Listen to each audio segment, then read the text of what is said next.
नमस्कार मंडळी. तर आज आपण कोकणातील त्याचप्रमाणे गोव्याकडील पारंपरिक अशी रेसिपी करणार आहोत.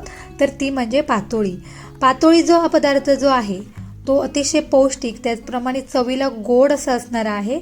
हळदीच्या पानांमध्ये तांदळाचं पीठ आणि गूळ आणि खोबऱ्याचं सारण भरून वाफवून हा पदार्थ तयार केला जातो. हळदीच्या पानांचा सुंदर असा सुगंध पातोळ्यांना एक वेगळी चव देतो. त्याचप्रमाणे खास असं पारंपरिक ओळखसुद्धा देतो. विशेष करून नागपंचमीला सर्रासपणे कोकणामध्ये पातोळ्या केल्या जातात. तर अशाच पातोळ्यांची रेसिपी आज करणार आहोत आपण. पटकन रेसिपीला सुरुवात करूया. तर पातोळ्या करण्यासाठी इथं मी एक अख्खा नारळ खोवून घेतलेला आहे. ओला नारळ घ्यायचा आहे.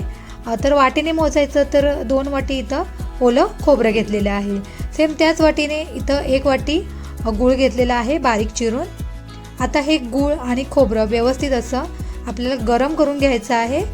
गूळ वितळेपर्यंत गॅसवर परतून घ्यायचं आहे. सेम मोदकाचं सारण जसं आपण बनवतो ना त्याच पद्धतीने आपल्याला हे बनवायचं आहे.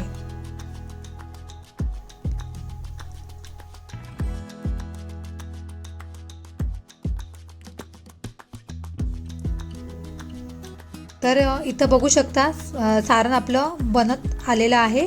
आता सगळ्यात शेवटी ह्याच्यामध्ये वेलची पूड आणि जायफळची पूड घालून घ्यायची आहे. सगळ्यात शेवटी घालायची म्हणजे कशी त्याची जो वास असतो ना वेलचीचा तो खूप सुंदर येतो. बघू शकता वेलची पूड आणि जायफळची पूड.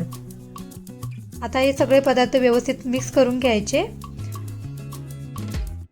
1 मिनिट परतून झाल्याच्या नंतर गॅसचा फ्लेम बंद करायचा आणि हे सारण जे आहे ते थंड व्हायला द्यायचं आहे. सगळ्यात पहिल्यांदा सारणच बनवून घ्यायचं म्हणजे कसं बाकीचं करेपर्यंत सारण थंड होतं. आता सारण बनवून झालेलं आहे. आता इथं मी हळदीची पानं घेतलेली आहेत. हळदीची पानं जी आहेत ती स्वच्छ धुवून घेतलेली आहे मी. आता ही पानं धुतल्याच्या नंतर त्याचे साईडच्या ज्या कडा असतात पुढच्या आणि मागच्या ते आपल्याला कट करून घ्यायच्या आहेत. बघू शकता व्हिडिओमध्ये या पद्धतीने आपल्याला सगळी पानं जी आहेत ती कट करून घ्यायची आहेत. असं केल्यामुळे काय होतं की पीठ जे आपण लावतो ना पानांना ते व्यवस्थित लागलं जातं. वर खाली किंवा वाकडं तिकडं होत नाही. तर अशाच पद्धतीने सगळी पानं जी आहेत ती मी कट करून घेणार आहे.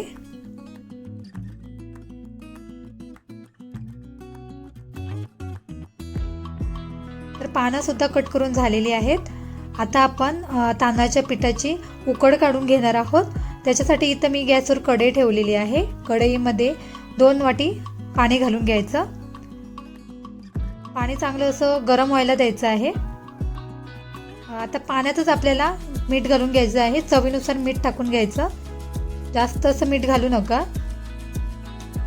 आता मीठ घालून झालं पाणी छान असं उकळलं की ज्या वाटीने आपण पाणी घेतलं त्याच वाटीने 1 वाटी फुल भरून आपल्याला इथं तांदळाचं पीठ घ्यायचं आहे. चाळून घ्यायचं आहे पीठ.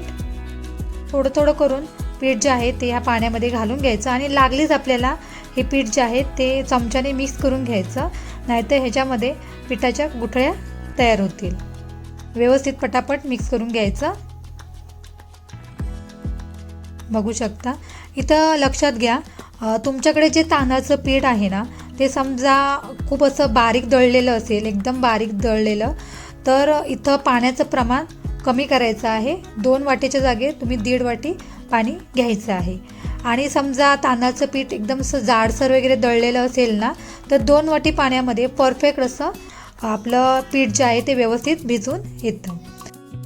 पिठातल्या सगळ्या गुठळ्या ज्या आहेत ते चमच्याने या पद्धतीने मोडून घ्यायच्या आहेत. बघू शकता. आणि ह्या पिठाचा असा गोळा होत नाही तोपर्यंत गॅसचा फ्लेम ऑन करत ठेवायचा. आणि गॅसचा फ्लेम जो आहे तो एकदम मीडियम करून ठेवायचा नाहीतर खाली लागू शकतं पीठ.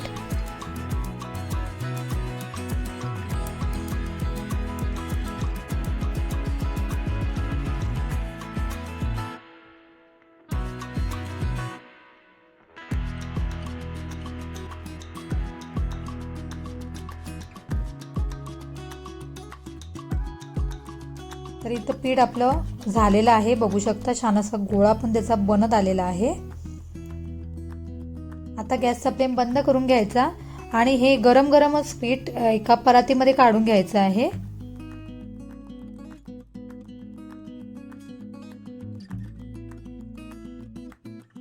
आता पीठ काढून झाल्याच्या नंतर थोडंसं हाताला पाणी लावून शक्य होईल तेवढं मळून घ्यायचं. बघू शकता हाताला सोसवल इतपत बघू शकता. थोडं थोडं हाताला पाणी लावायचं म्हणजे कसं जास्त असे चटके बसत नाही आणि एकदम मळून घ्यायचं आहे. तर पीठ इथं मळून आपलं झालेलं आहे. आता इथं मी हळदीचं पान घेतलेलं आहे. आता त्याला थोडं करून पीठ पण लावून घेणार आहोत. तर पीठ लावण्याच्या अगोदर लक्षात घ्या थोडंसं हाताला तेल किंवा तूप लावून घ्यायचं म्हणजे कसं हाताला पीठ चिटकत नाही. थोडं थोडं घेऊन या पानांवर सगळीकडे पसरून घ्यायचं आहे एकसारखं पीठ आपल्याला.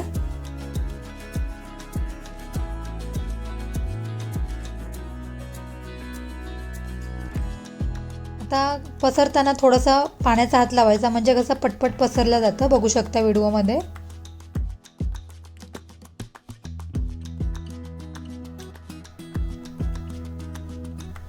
आता एकसारखं सगळं पसरून झालेलं आहे पीठ बघू शकता. आता याच्यामध्ये सारण भरायचं आहे. तर सारण भरताना सगळीकडे पसरायचं नाही, मधल्या भागातच आपल्याला एकसारखं भरून घ्यायचं आहे. बघू शकता अगदी प्रमाणातच भरायचं जेणेकरून आपण जेव्हा हे पातोळी जी आहे ती दुडणार ना तेव्हा त्याच्यातलं सारण बाहेर येणार नाही याची काळजी घेऊन सारण भरायचं आहे. तर सारण भरून झालं की आता याला आपण दुडून घेऊया. अगदी हलक्या हाताने दुडून घ्यायचं.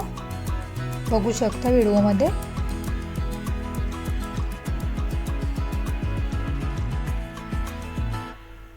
सगळ्या साईडने. आता अजून एक पद्धत आहे त्या पद्धतीने सुद्धा तुम्ही तांदळाचं पीठ जे आहे ते लावू शकता पानाला. ती पण तुम्हाला सांगते. तर पान इथं घेतलेलं आहे. गोळा घ्यायचा आणि लांबट असा आकार करून घ्यायचा आहे पिठाचा. बघू शकता म्हणजे जेवढा पानाचा आकार आहे ना तेवढा करून घ्यायचा आणि जेवढं लागेल तेवढं पटापट्टा पाणी लावून पसरून घ्यायचा. याने सुद्धा पटापट पीठ लावलं जातं पानाला.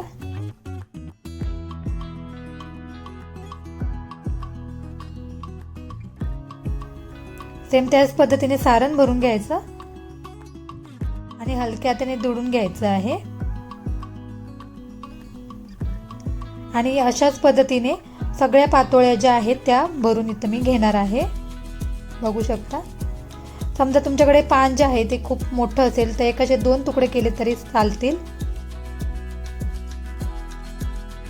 तर फायनली इथं सगळ्या पातोळ्या भरून झालेल्या आहेत. आता याला वाफून घेऊया. तर इथं पातेलं ठेवलेलं आहे त्याच्यामध्ये पाणी घालून घेतलेलं आहे. एखादी लिंबाची फोड करायची म्हणजे कसं पातेलं खराब होत नाही. त्याच्यावर चाळण ठेवायची आणि पाणी गरम झालं म्हणजे त्याच्यातनं वाफा निघाल्या की त्याच्यावर सगळ्या पातोळ्या एक एक करून आपल्याला व्यवस्थित ठेवून घ्यायच्या आहेत. आता ह्या पातोळ्यांना फक्त 6 ते 7 मिनटंच आपल्याला वाफ द्यायची आहे. जास्त वाफ दिली तर ह्या पातोळ्यामधलं जे सारण आहे ते बाहेर पडू शकतं किंवा पातोळ्या एकदम गिचगिचीत अशा होऊ शकतात. तर 6 ते 7 मिनटानंतर तुम्ही बघू शकता मस्त अशा पातोळ्या ज्या आहेत त्या वाफवून झालेल्या आहेत. गॅसचा फ्लेम बंद करायचा, थोडी वाफ जायला द्यायची आणि त्याच्यानंतर पातोळ्या आपल्याला काढून घ्यायच्या आहेत. थोडा वेळ बाहेर ठेवायच्या, थंड झाल्या की एका प्लेटीमध्ये काढून घ्यायच्या आहेत. आता याच्यातला जो कागद आहे म्हणजे पान जे आहे ते काढताना सुद्धा गडबड करायची नाही, पूर्णपणे थंड व्हायला द्यायच्या. त्याच्यानंतरच हे पान जे आहे ते काढून घ्यायचं आहे. तर बघू शकता इथं खूप अशा लुसलुशीत अशा मस्तच पातोळ्या इथं रेडी झालेल्या आहेत. तुमच्या घरी सुद्धा नक्की ट्राय करा ह्या पातोळ्या. आणि ही आजची रेसिपी तुम्हाला कशी वाटली मला नक्की कमेंट करून सांगा. आणि व्हिडिओ आवडला असल्यास व्हिडिओला लाईक करा. चॅनलवर नवीन असाल तर चॅनलला सबस्क्राईब करा. भेटूया पुन्हा एकदा नवीन अशा व्हिडिओमध्ये. तोपर्यंत बाय बाय. Take care.